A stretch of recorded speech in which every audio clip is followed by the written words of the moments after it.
As you guessed by the title, I really don't think this game is that bad. Let me show you why. Why doesn't the cane do anything? It's not meant to be used as a weapon. You're not supposed to hit people with it. The only thing you should use the cane for is wiping out these pesky bees. The townspeople aren't trying to kill you. They do barrel into you on occasion, but that's because they're running away from the guy with the bomb when he's on screen. You're supposed to turn into Hyde. Many times, actually. Many, many times. Especially in order to get the proper ending. There are 2 meters on screen. A life meter and a meter, or stress meter as it's called. When Jekyll's stress meter depletes, he turns into Hyde. In order to turn back into Jekyll, you refill your stress meter. You do this by punching all sorts of evil creatures, or by shooting projectiles at them, which this game calls the Psycho Wave.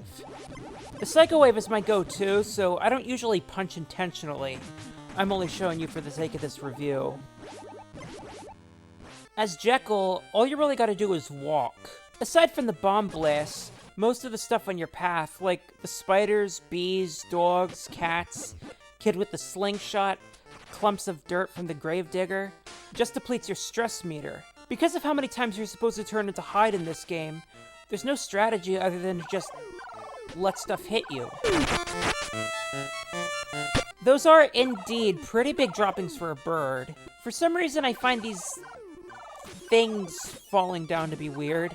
As Hyde, enemies often drop coins you can use to pay this creepy lady whose terrible singing harms you. My favorite enemy you encounter as Hyde is this Medusa thing.